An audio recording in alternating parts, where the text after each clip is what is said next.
হয় চাওক আজি মহাশিৱৰাত্ৰি আৰু এই শিৱৰাত্ৰিৰ দিনটোত মই উপস্থিত হৈছোহি দেৰগাঁৱৰ ঐতিহ্যমণ্ডিত যি নেঘেৰিডিঙৰ শিৱ মন্দিৰ আছে শিৱ মন্দিৰত উপস্থিত আছো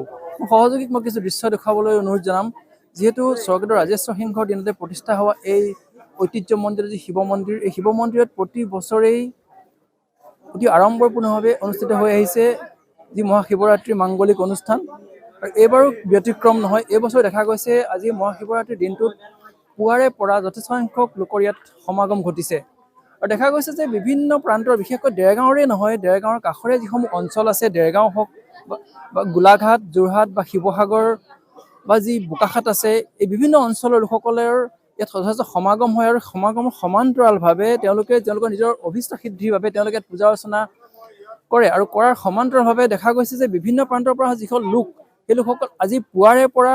তেওঁলোকৰ আগমন ঘটিছে প্ৰতি বছৰ ইয়াত বহু হাজাৰ লোকৰ ইয়াত সমাগম ঘটে বিভিন্ন প্ৰান্তৰ পৰা তেওঁলোক আহে আৰু পুৱাই যি মন্দিৰ পৰিচালনা সমিতি আছে পৰিচালনা সমিতিয়ে যথেষ্টভাৱে শান্তিপূৰ্ণভাৱে যাতে এইবাৰৰ এই শিৱৰাত্ৰিৰ যি আয়োজন সেয়া সম্পূৰ্ণ কৰিব পাৰে তাৰ বাবে তেওঁলোকে যথেষ্টখিনি ব্যৱস্থা গ্ৰহণ কৰিছে মন্দিৰ পৰিচালনা সমিতিৰ ব্যক্তি আমাৰ মাজত উপস্থিত আছে কিছু মন্তব্য গ্ৰহণৰ চেষ্টা কৰিম যিহেতু দেখা গৈছে যে বিগত বৰ্ষসমূহৰ দৰে এই বছৰো আপোনালোকে এই শিৱৰাত্ৰিৰ আয়োজন কৰিছে কি ক'ব হয় হয় আজি দিনত আপোনাৰ সমাগমটো যথেষ্ট পৰিমাণে হ'ব প্ৰায় 40-50 হাজাৰ মানুহৰ অধিক হ'ব বুলি আমি হোৱাৰ সম্ভাৱনা আছে আৰু মহাশিৱৰাত্ৰি পূজা ভাগ ৰাতি 8:15 আমাৰ বহা হ'ব ৰাতিপুৱা প্ৰায় 4:30মান বজাত আমাৰ পূজা সমাপন হ'ব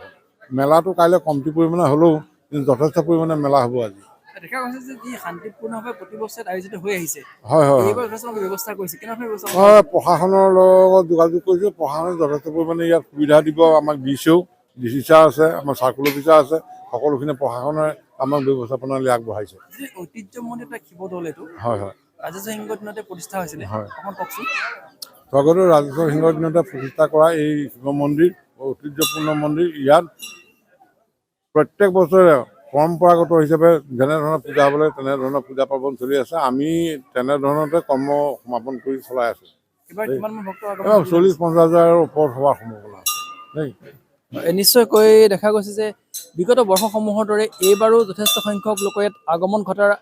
আশা কৰিছে যিসকল মন্দিৰ পৰিচালনা সমিতিৰ লোক আছে আৰু বিশেষভাৱে দেখা গৈছে যে ইয়াত যি দেৰগাঁৱৰ প্ৰশাসন বা দেৰগাঁৱৰ যি আৰক্ষী আছে সেই আৰক্ষীয়ে যথেষ্ট নিৰাপত্তা ব্যৱস্থা গঢ়ি তুলিছে আৰু যাতে শান্তিপূৰ্ণভাৱে পূৰ্বৰ দৰে আজিৰ এই বিশেষ দিনটোতো শিৱৰাত্ৰিৰ যি আয়োজন ইয়াত চলিছে সেই আয়োজন শান্তিপূৰ্ণভাৱে সমাধান কৰিব পাৰে তাৰ বাবে তেওঁলোকে প্ৰচেষ্টা অব্যাহত ৰাখিছে